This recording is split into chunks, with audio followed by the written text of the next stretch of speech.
Hello, you're welcome to the Live It Up podcast, a podcast on life, lessons, and survivorship with non-communicable diseases such as Parkinson's disease, heart disease, cancer, and more. This podcast is proudly brought to you by the Uganda Child Cancer Foundation in partnership with the Tribe UG and Afron and the Uganda Cancer Institute and E-Class on the productions. And we're rolling into this new episode. You can be part of this podcast not only as a listener, but also as a sponsor or a donor of toys, cars, different stuff, services for the children to move back from the hospital to town, and so much more. My name is Brandy Valentine, and today I am joined by the one and only Dr. Promise Biira, and we shall be just talking about survivorship with cancer. Before we get into this podcast, let me read you what her bio is. Very amazing. So Dr. Biira is a passionate champion of community and social transformation, philanthropy, and social entrepreneurship. She has several years of experience encouraging voluntary community agency, and inspiring mindset change, developing innovative approaches, and building and mentoring teams at grassroots to address social problems such as school dropout, constraints to girls' education, domestic violence, hunger, and poverty. Yes, I'm just getting started. Promise Biira holds a PhD in International Development Studies at Ra University in Bochum and is also an executive master in international negotiation and policy making from the Graduate Institute of International and Development Studies in Geneva. She also has a master's degree in development management from Ra University and a master's administration degree for University of the Western Cape in South Africa. Wow. She also holds a bachelor's degree in social sciences, majoring in political science and public administration from the Makerere University in Kampala. She previously served as a director of the Institute for the Regional Integration and Development at the Catholic University of East Africa in Nairobi, after which she returned home, in UG, to manage social enterprises. She's a life coach and convenes at the Lambent Personal Development Boot Camps for different categories of people. The most recent, which took place at the Leprom Forest in Chiboga, which she's a shareholder. This one I know for a fact. Welcome, Dr. Promise Biira, to this podcast. Thank you so much, Brandy. Good to be here. Good to be here. Yeah, good to see you too as well. Oh yes, well, I cannot even leave out the fact that she has 15 years of cumulative professional experience in public service, academia, private and non-profit sectors. Her research interests include intergroup relations and identity negotiation, this is so much, and a political demography and regional political integration. Basically, you are in the center of integration. I am, and maybe I should add that I would also like to be introduced as a wife. Yes. And a mother of 3. Yes. Lovely children. Yeah, that's the oldest is 18 and the youngest is 12. Well done. Thank you. How is it that you're holding the foot down on all these gears that are moving one big car that is called Dr. Catherine? Well, I guess I get my inspiration from those who came before me. Our mothers are really strong women, and my mother is a retired primary school teacher who has had a stint in politics, and in her retirement is still serving as female delegate for Western Region on the National Council for Older Persons. So I guess I have a role model to emulate, and every day I'm trying to reach the mark of integrity and service that she has set so high. Okay, that's nice. I would like to really actually start by commending your haircut. It is the one. It's not too long, not too short, just smart and elegant. Oh, thank you. Just to mention that I don't usually wear this kind of haircut, but I just had my hair cut about a month ago. I was approached by somebody that I didn't know. She is currently battling breast cancer. She's called Diana. I only know her by her first name. And she was really scared going into treatment. And she's a friend of someone who is a friend to my younger sister. Yeah. So this friend talked about her friend who was facing this predicament, and my young sister told them, no, maybe you need to talk to my sister. And so we got talking. I eventually got to meet her, and I cut off my hair in solidarity to show her that she's more than her hair. So when the chemo starts and the hair falls off, you're more than your hair. Yeah. Thank you. That is such a great act of kindness, just you. to be there for one another in different times. And why I started with your bio was I just wanted anyone listening to this podcast to know that we are more than different things. We are more than our what's the word? The things we suffer in between good and bad. We're more than our trials, English. Yes, we're more than our trials and the things we go through. Dr. Catherine Promise Biira was battling breast cancer some time back, and we are going to discuss it all in this podcast. And I want to even start from the note of when were you diagnosed and at what stage were you diagnosed with cancer? I was diagnosed with breast cancer a few months after graduating with my PhD. I graduated on 15th July 2015. And by 30th November, I was in hospital having a lumpectomy. And a week later, I found myself again in hospital after opting for a radical mastectomy of my left breast. Fortunately, my cancer was what they call ductal carcinoma in situ, like DCIS, usually considered the earliest stage of breast cancer. Some people even refer to it as stage 0. And I am just lucky that I did not take the lump that I saw in my breast lightly. I followed up to the last dot, and luckily it was caught at its earliest stage. Okay, that's cool. That's really awesome, because we encourage people to, at the foundation, at the Uganda Child Cancer Foundation, encourage people to do early detective. When you have a lump or anything, when you feel unwell, it's all upon you to take the treat. And how was your cancer initially detected? Well, mine is an interesting story. I was doing my PhD in Germany at the time, and I had just come home for about 3 weeks break. And one morning I wake up, go to take a shower, and when I'm dressing up, I realize there is a lump, like visible through the mirror, like you could see it on the breast. And of course I was taken aback, I was worried, mostly because I have a maternal aunt who actually got breast cancer before. So I got really, really scared, and I told my husband, I think we just need to go to hospital now. So we went to a clinic in Bukoto. We did a scan.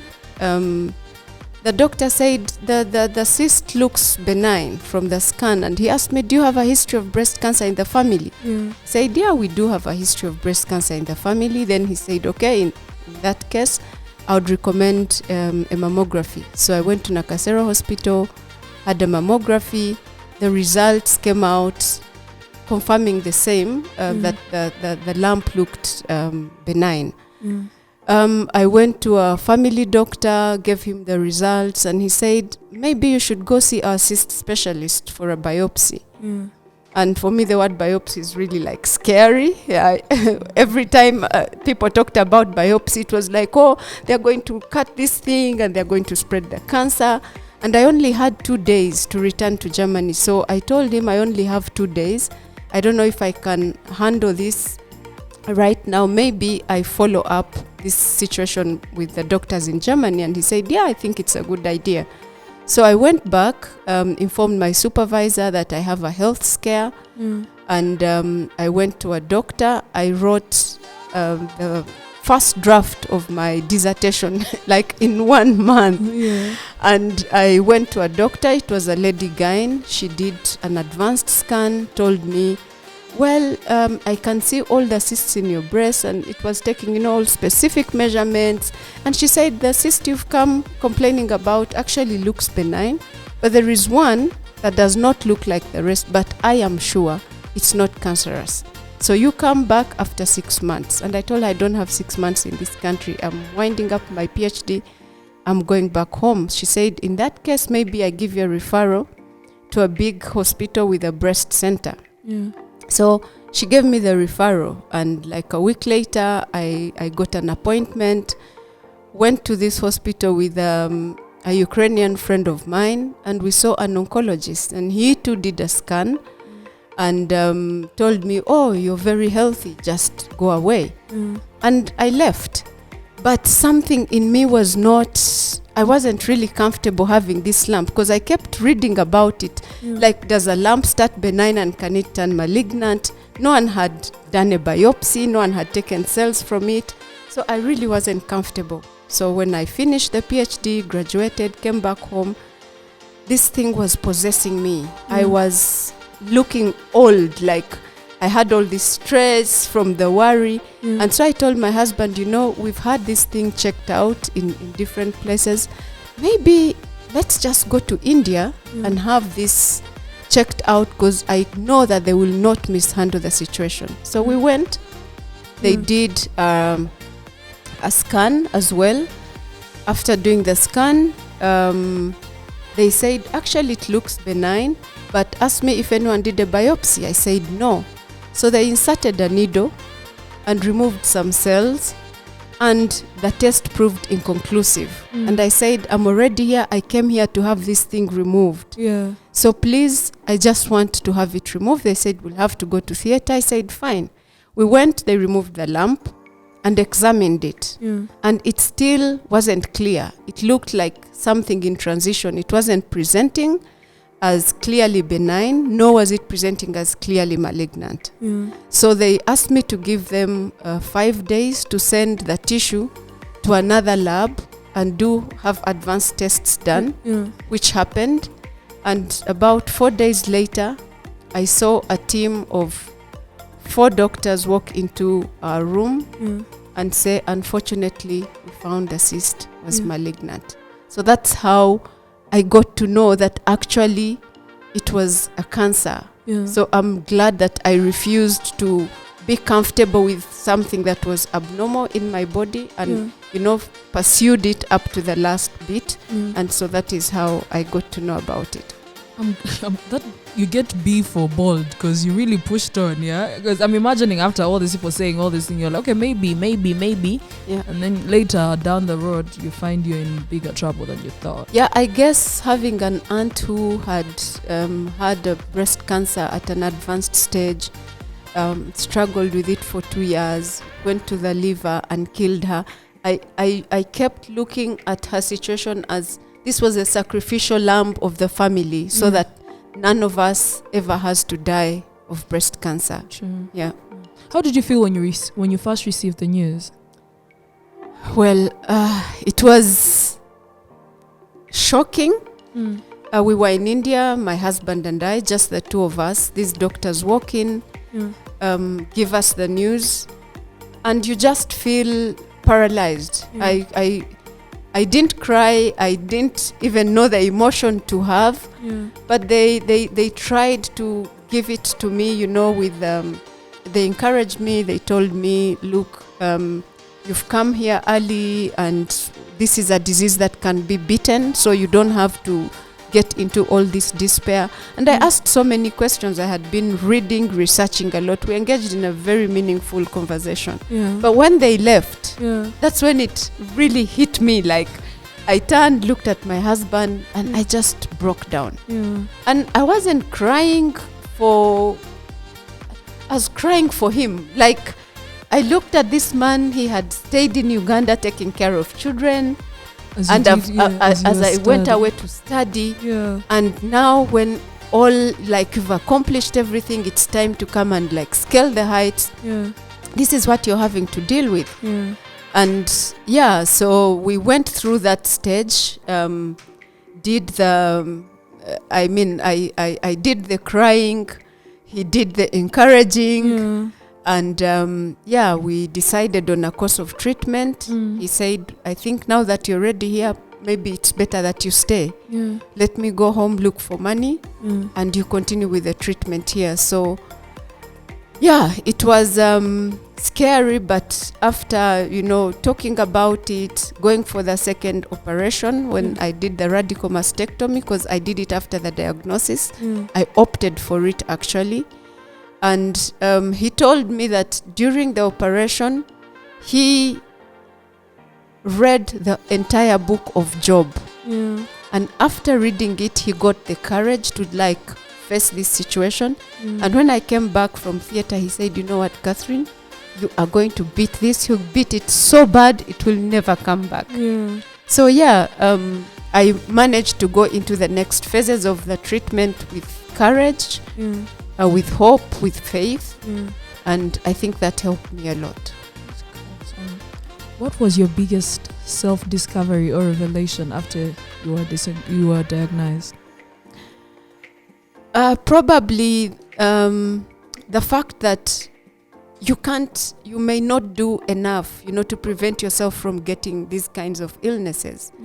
Usually when someone is diagnosed with a non-communicable disease, there is a tendency for people to talk like, she was just careless. You got diabetes because you're not exercising enough. You got cancer because you're eating badly. But I wasn't that kind of person. I did my green tea every day. I ate salad every single day.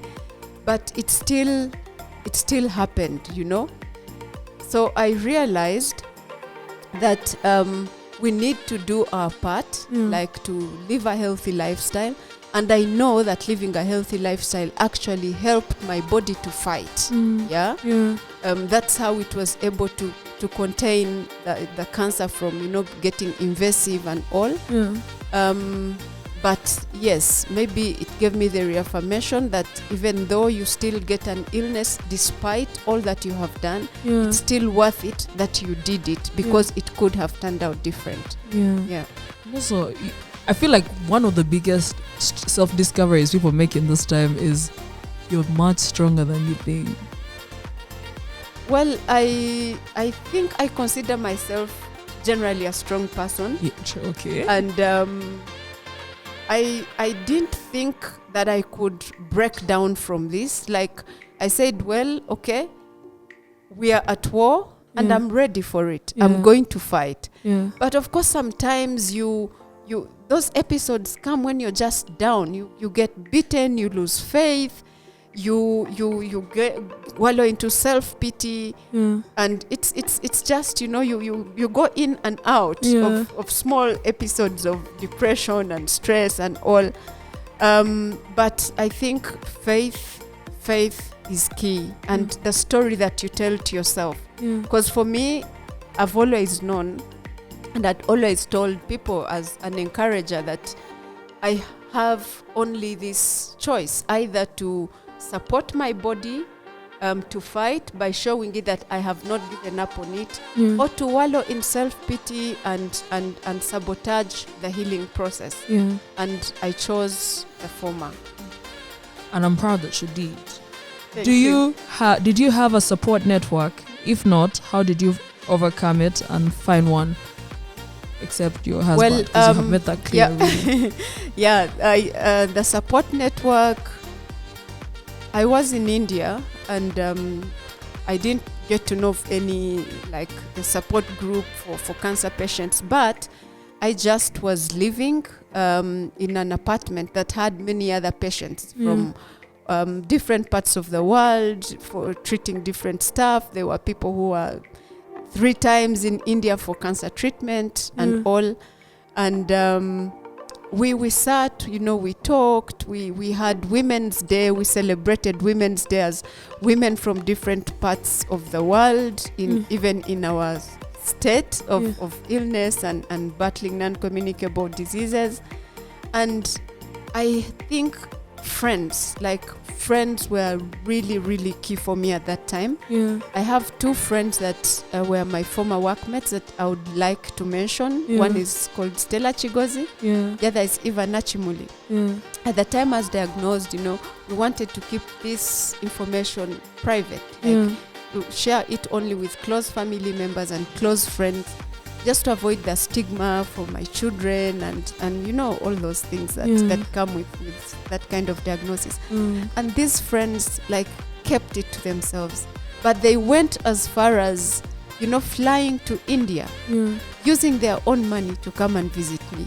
Oh. Like, it can't get any better than that. True. So at least I knew I had loving friends, loving family, and everybody was cheering me on. Everybody was saying, look, this is nothing. You'll just beat this thing. Like, we are waiting for you to come back. People started giving me responsibilities, to sign when they are wedding, to be godparent of their children.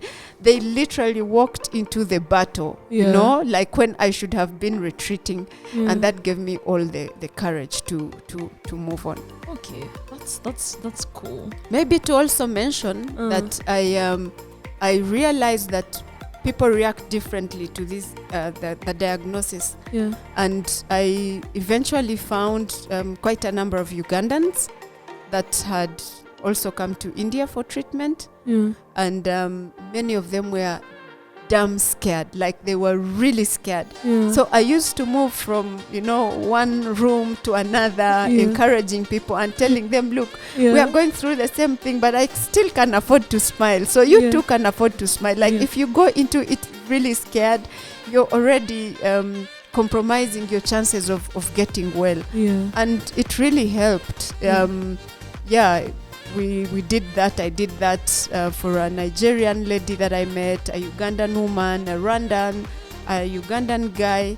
Unfortunately, the three, the Nigerian, the Rwandan, the Ugandan lady, all passed away.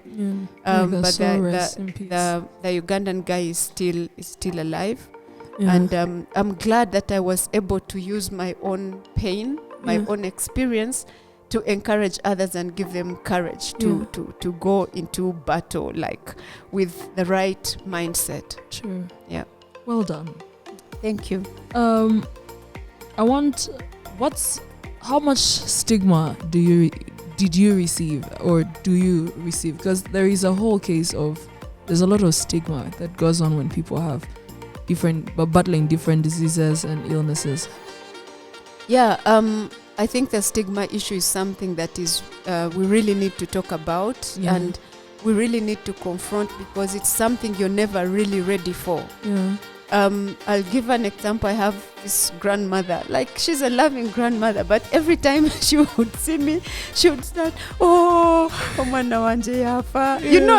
She has buried you, she has killed you when you're still you're vibrant. You've left home, you've gone to visit her. And then there were those people who would, look at your children and they're like, their mom.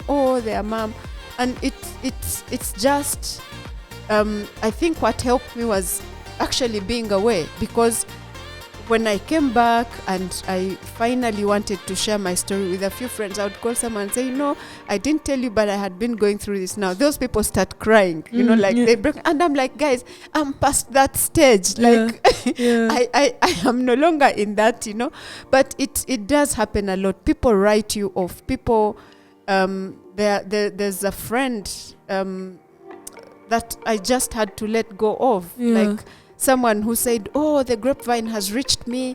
Is it true that this? Oh my God. Like, this is not how you approach a situation like this.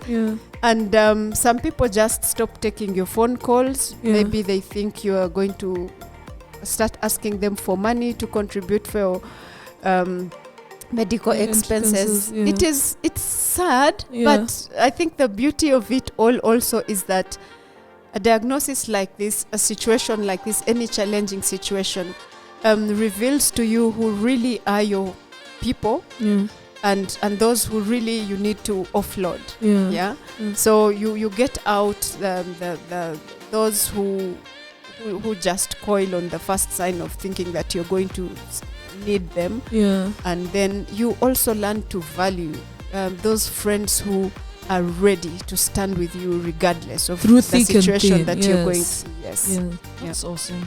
Tell me about your treatment process. How long was it? I spent 6 months. I did 8 cycles of chemotherapy. Like, I started with a lumpectomy, did a radical mastectomy a week later. A week later, I started on chemotherapy. 8 cycles, and they gave me 8 cycles because when they removed the lymph nodes, they removed 3 lymph nodes, and they said one of them looked like it might have been affected. So they were like, let us just hit it hard. So I did radiation. I had, I think, like 8 or 9 rounds of radiation. Then my cancer was also the one that is how is it called? It's ER/PR positive. So I'm on tamoxifen. I was like a bit young when I was diagnosed, so I have to do tamoxifen for 10 years. Yeah, so this is the halfway mark of my journey with tamoxifen. So yeah, it's still an ongoing process. Yeah. Okay. We are here with you. Thank you. What's your new normal? Like between, because you had like a whole life before. Yeah. And then of course you've got to make changes to suit the new life now. Yeah. What's your new normal? Well, there are so many aspects of my new normal, actually. Some even interesting. I'll start with the fact that I have to take medicine every day. Like the tamoxifen, I take 20 mgs every single day. And because of that, like related to the tamoxifen, I do not eat tomatoes. So for all of you, if I ever visit you, please not tomatoes. Not tomatoes in my food. And it's because the doctor told me that it's better that I avoid. They did say never put a tomato in your mouth, but it's better you avoid tomatoes, because I think her explanation was that it has an estrogen-like property, and the tamoxifen is supposed to block the receptibility of my cells to my hormones, and the tomato will kind of increase like the estrogen-like effect, and so it would reduce the efficacy. So living like this, not eating tomatoes, which I really love, having to live on medication. I now wear like makeup, like I draw eyebrows. My hair broke, the eyebrows, I had very, very little, like very small ones, and they never came back. So like I have to draw them on all the time. And of course, if I meet you and hug you, then they get rubbed off. Then sometimes the eyebrow goes like up. So yeah, I guess maybe Brandy, my New Year present, you should just give me a permanent tattoo of eyebrows. A permanent one too. Yes. So the drawing on the eyebrows, then from the radical mastectomy, because it was on the left side and they removed some 3 lymph nodes, my left arm is not as efficient as it was in draining lymphatic fluid. So it's slightly bigger than the right arm. So if I go to a tailor with my chitenge, I tell them measure the left arm, because if they measure the right, then on the left arm it will be tight. Then there are also issues with the scar, like I can't do certain kinds of stretches, like you stretch in a certain way and you just feel like the scar is tight and you have to just stop. So there are certain things I can no longer do like before because of that. What else is the new normal? I've had to think differently about the kind of work that I want to get into. I did lots of work that, are stressful, demanding work where you're thinking all the time, you're on your feet. I'm a multitasker. I do so many things. But I have learned to take it slow. Go into something that I love to do that is not as stressful. And I've also learned to just not sweat out the small stuff. I've learned to let go of people. I was this person who Brandy, why are you like this? You need to change. And why you told me you were going to change and you've done it again. I cared too much. And I just realized sometimes it's not worth it. It is not that deep.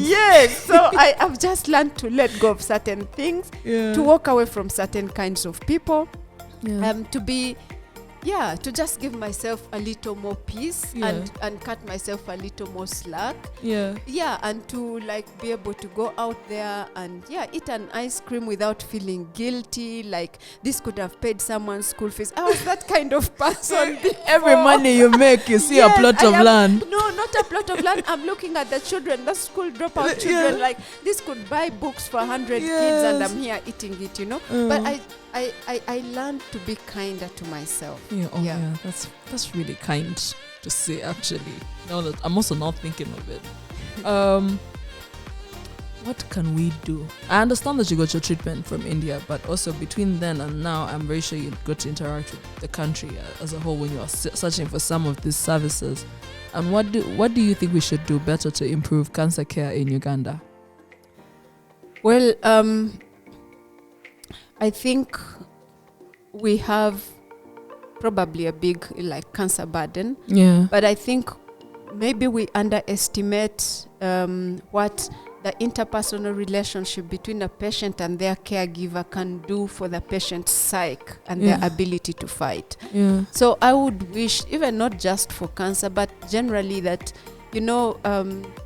we have more time, more listening. Like we allow patients to just express themselves, like to just cry it out. I know it's not easy. Like doctors have all these people waiting in line, but if you can just go to your doctor's office and just cry, like today it's very hard. At least I had that opportunity. Like I would just go in to cry, to say, but why me? And this is a little too much. Just a little more empathy and not just like interpersonal, even systemic empathy. It's very expensive to get cancer treatment.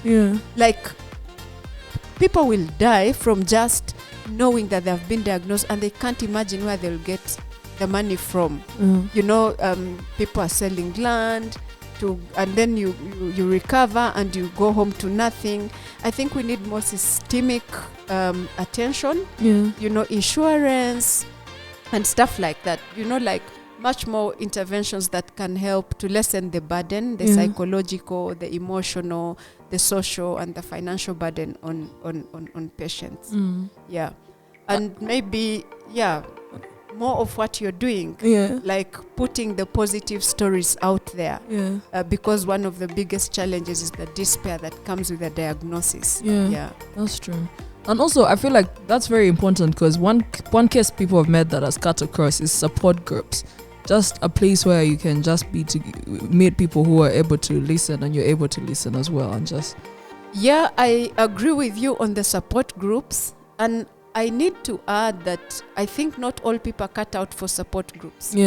Like how you relate to the illness and to the diagnosis and to your experience is very different for people. For me, actually, I didn't want, there's this time when people would call you, hey, nankaya faitwa cancer. Like so and so has died, they've died of cancer.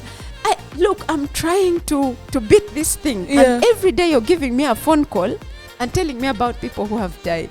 So of course in these support groups, some people will pass away, some will stay, and some people just, for me it was important that I just retreat. Retreat, reflect on myself, try to heal, I actually kind of blocked away, until I was comfortable enough to start telling people my story. So I think support groups are good. There are people who really thrive in support groups. There are those who just get scared of being in contact with the illness and the reality of it every day in support groups. So I think different strategies work for different people, but definitely some of us also do one-on-one, like what I'm doing with Diana. This is how I'm supporting, I'm not in a group, but there is this individual who reaches out and you go out to her. So that's really, I like what you're doing for Diana. Thank you. I have dreadlocks. I would have joined you, but I'll find another Diana for me one day. But thank you. What's one thing you wish you knew before you started treatment? One thing, maybe the extent of the physical and emotional changes that you go through. Like you're weak, I was so black, like my face really, it was like a cavera. Your feet are black, you are scared. I started fearing closed spaces. I didn't know these things. So I think we need like to counsel people more and let them know like, things are going to change. You're going to look in the mirror and see a total stranger. And you need to be ready for this. So I wish I had known more about how challenging it is to meet these, physical and emotional changes. Okay. What advice? But before I ask for what advice you'd give someone, at what stage, at what point did you inform your children about your diagnosis? Between the time you found out and the time you started your treatment? Because I know if you were in India, that means they were here. They were at home. Well, when their dad came back, he left India on 7th December 2015. I remember it so well because, you're one step short from time. It was our 13th wedding anniversary. Aww. So he came back home and talked with the children, and they used to pray every night about it. They had an opportunity to come and visit at some point, different times. And they saw me with no hair, they saw me with all these changes, and they're just seeing their mom. So I'm really glad that it got down to them in a way that they could take. So I think also being away from them maybe kind of helped. Like they were not seeing me throwing up and all that. They just came to see me as guests, and they were excited about that and came back home. Okay. What advice would you give on how best to support a loved one going through cancer? Please just be there and let them know that you care. Just be there. Try to make a phone call. Try to ask them how they are feeling. Allow them to break down. Do not judge them because their emotions are like, here and there. So just be there. Just be there and be more empathetic. Okay. Did you face any obstacles during your treatment process, and how did you overcome? Of course, the biggest challenge was meeting the financial needs. We had supporting friends, supporting family. Without even being called upon, people came and supported. But also, I think putting myself out there, like saying, in spite of my own illness, I can be there for other people who are ill. It gave me a sense of purpose and showed me that I still had a life to live and I still have value. And also praying, the spiritual groundedness. I used to go to a church in India. Sometimes I would just walk to the cathedral and just kneel there and just cry. And just cry it out. And then the next Sunday you go there, you see this little kid with this, bald head, and you're like, at least me, I'm older. So just immersing yourself in spiritual activities, in prayer, in a faith community, it helped me really, really a lot. I think that's one of the reasons I actually enjoy. I enjoy don't mind working with the Uganda Child Cancer Foundation, because I'm like, these children are even younger. Like, what, how are we here? And before we move into that part, what are your hobbies? Brandy, some. I love dancing. Yes. I really, really love dancing. If there is music and I'm not on the floor, my legs are literally itching. They're itching. I love dancing. I love singing. Yes. I love cooking. Yes. And I really love flowers. Yes, you do. So I love nature. I could go to a forest and stay there all my life. Oh, what's your favorite song? My favorite song? Probably Outrageous Grace. There is a gospel song, Outrageous Grace, sung by different people. But it's a song that I listen to a lot. Yeah. It has very meaningful lyrics for someone going through cancer. There's a lot of pain, but a lot more healing.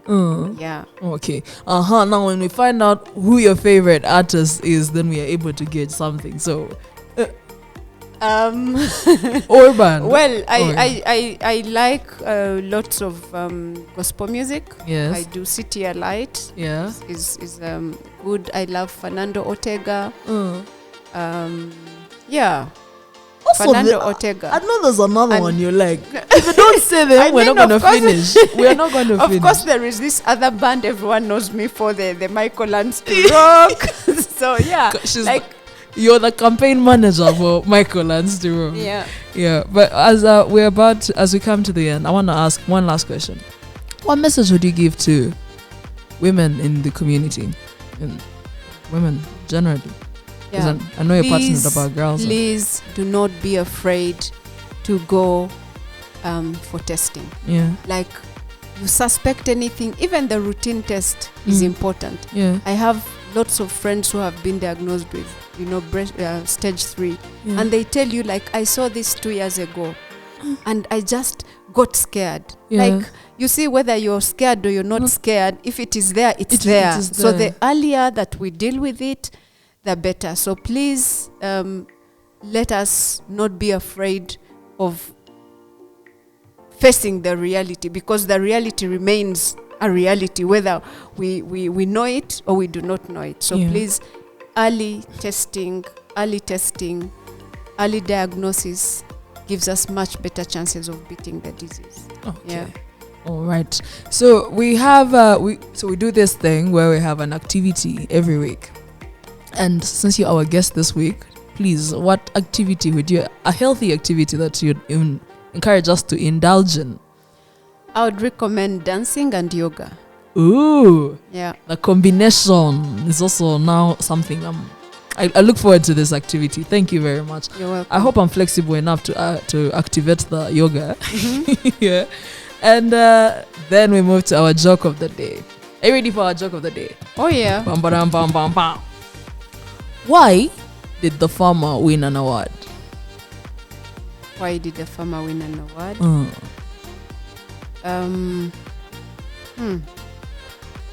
Probably because when the judge... Yeah, when the judge, yes. Cultive, as in the judge is called cultive. When the judge cultive ate quality fruit, yes, and said the man goes back to collect more, the farmer was already outstanding in his field. Yes. So when he was outstanding in his field, they gave him the award because he was already outside. Yeah, as in this judge, cultive, it's the quality fruit. Yes. And he's like, the person who planted this should go back and collect more. Yeah. Oh. And the farmer is already outstanding in his field. Yeah. So he's outstanding in his field, so he got an award. Yeah. You even nailed this more than I thought. Well done. Guys, we have really enjoyed this episode with Dr. Catherine Biira, Promise. And I want us to know that we are much more than all the things we face every other day. We have been happy to have you give us all this great perspective about everything we have discussed today. It's a pleasure. Let me clap for you personally. Yeah. Thank you. But otherwise, thank you guys for joining us on this episode of the Live It Up podcast. We have been proudly brought to you by the Uganda Child Cancer Foundation, the Uganda Cancer Institute, Afron, E-Class, and the Tribe UG. Feel free to reach out to them on all their social media platforms. For UCCF, let me give you the website. For the website, UCCF is www.uccfug.org, www.thetribe.africa. And then, what are your social media handles, Dr. Catherine? You can find me on Facebook. My name is Kathy P. Sunshine. Yeah. On LinkedIn, I'm Dr. Catherine Biira Promise. Yeah. CB Promise on Twitter. Yes. Instagram, I'm there, but I'm not so active. But you'll find me somehow. Yeah. Yeah. Brandy A Valentine on Facebook, Brandy Cool on Instagram, and Valentine Brandy on Twitter. And I would like to say